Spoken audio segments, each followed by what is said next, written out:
ეს იყო ნათია გოგსაძე, მადლობთ ნათია და ჩვენ ახლა ისე უბრუნდებით მთავრობის კანცელარიას, ცოტა ხნის წინ დასრულდა უსაფრთხოების საბჭოს ხდომა და ახლა კურიერის შეკითხვის პირდაპირ ეთერში საქართველოს საგარეო საქმეთა მინისტრი მაია ფანჯიკიძე უპასუხებს. საღამო მშვიდობისა, ქალბატონო მაია, მადლობთ რომ მონაწილეობთ ჩვენს გადაცემაში.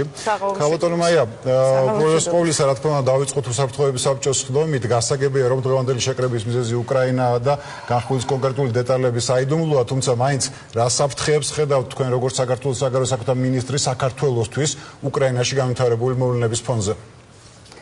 მოგესალმებით. სამწუხაროდ ეს ხდომა ჯერჯერობით არ დამთავრებულა. მე გამოვედი მხოლოდ იმისათვის, რომ თქვენთვის მომეცა ეს ინტერვიუ. ამიტომ შემაჯამებელს ვერაფერს ვერ გეტყვით, მით უმეტეს რომ როგორც თვითონ აღნიშნეთ, დეტალების გახმაურება მიზანშეწონილი არ არის. ჩვენ გარდა უკრაინის თემისა, ამერიკის შეერთებულ შტატებში პრემიერის ვიზიტის შესახებაც მიმშელეთ უშიშროების საბჭოს ხდომაზე, ასე რომ ჯერჯერობით კიდევ ბევრი საკითხი გვაქვს გასავლელი და ალბათ დიდხანს მოგვიწევს აქ ყოფნა. რაც შეეხება ყირიმში შექმნილ ვითარებას, ცოტა ხნის წინ ქალბატონო მაია რუსეთის საზღვაო ძალებმა უკრაინელ სამხედროებს ყირიმში დანებებისთვის კონკრეტული ვადა მისცეს. ნიშნავს თუ არა ეს, რომ შეიარაღებული კონფლიქტი გარდაუვალია? მე რამდენადაც ვიცი, ეს ინფორმაცია დადასტურებული არ არის. მე რამდენიმე წყაროსთან ვეცადე ამ ინფორმაციის გადამოწმებას, მაგრამ ეს ინფორმაცია არ დასტურდება. ერთი რამ მინდა ვთქვა აბსოლუტურად მკაფიოდ, რომ მთელმა საერთაშორისო თანამეგობრობამ უნდა მოახერხოს შეიარაღებული კონფლიქტის თავიდან აცილება. ომის თავიდან აცილება არის ახლა ყველაზე მთავარი.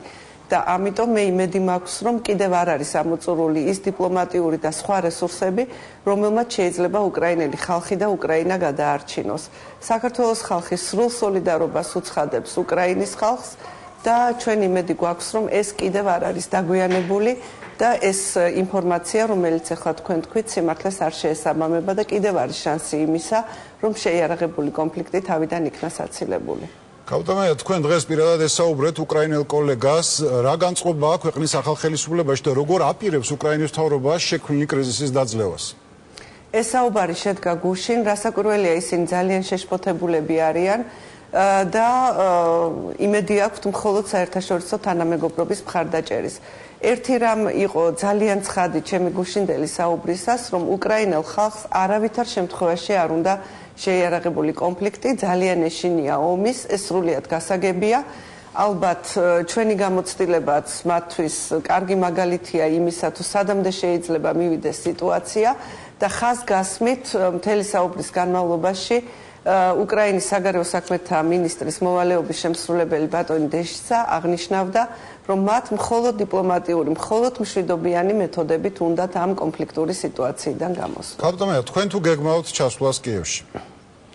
ჯერჯერობით ასეთი გადაწყვეტილება მიღებული არ არის, თუმცა ყველაფერი შეიძლება მოხდეს. და კიდევ ერთი შეკითხვა.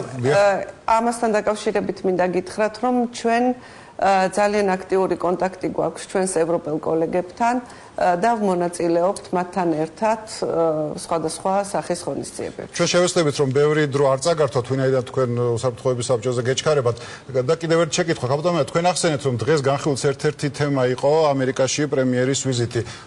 როგორ შეაფასებთ თქვენ ვიზიტს, რომელიც უკვე შედგა პირველი ვიზიტი პრემიერის შეერთებულ შტატებში?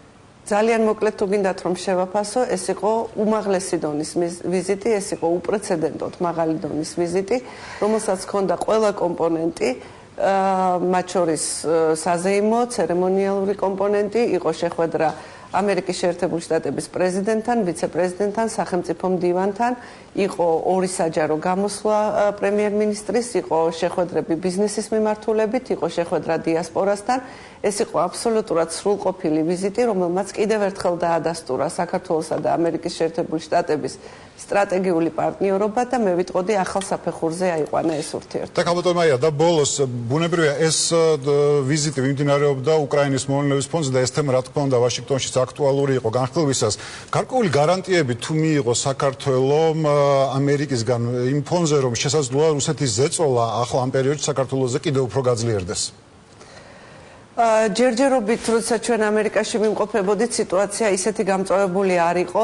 ეს იყო სწორედ ის პერიოდი, როდესაც სამი ქვეყნის საგარეო საქმეთა მინისტრი იყო კიევში და მოახერხეს, ასე ვთქვათ, პირველ ეტაპზე მშვიდობიან ფორმატში გადასულიყო დაპირისპირება. ამიტომ შედარებით უფრო იმედისმომცემი იყო ის პერიოდი, როცა ჩვენ იქ ვიყავით. თუმცა რასაკვირველია, კრიზისზე ლაპარაკი იყო. ამერიკის შეერთებული შტატები მხარს უჭერს საქართველოს ტერიტორიულ მთლიანობას და სუვერენიტეტს. იგი გვეხმარება ჩვენ არაღიარების პოლიტიკაში და ამ მიდგომაში რასაკვირველია არაფერი არ შეცვლილა და შესაბამისად ეს არის ის ყოვლის მომცველი გარანტია, რომელსაც ჩვენ ვიღებთ არა მხოლოდ ამერიკის შეერთებული შტატებისგან, არამედ ბევრი სხვა პარტნიორი ქვეყნისგან. დიდი მადლობა ქალბატონო მაია, იმისთვის რომ მონაწილეობდეთ ჩვენს გადაცემაში. კურიერის შეკითხვებს საქართველოს საგარეო საქმეთა მინისტრი მაია ფანჯიკიძე პასუხობდა.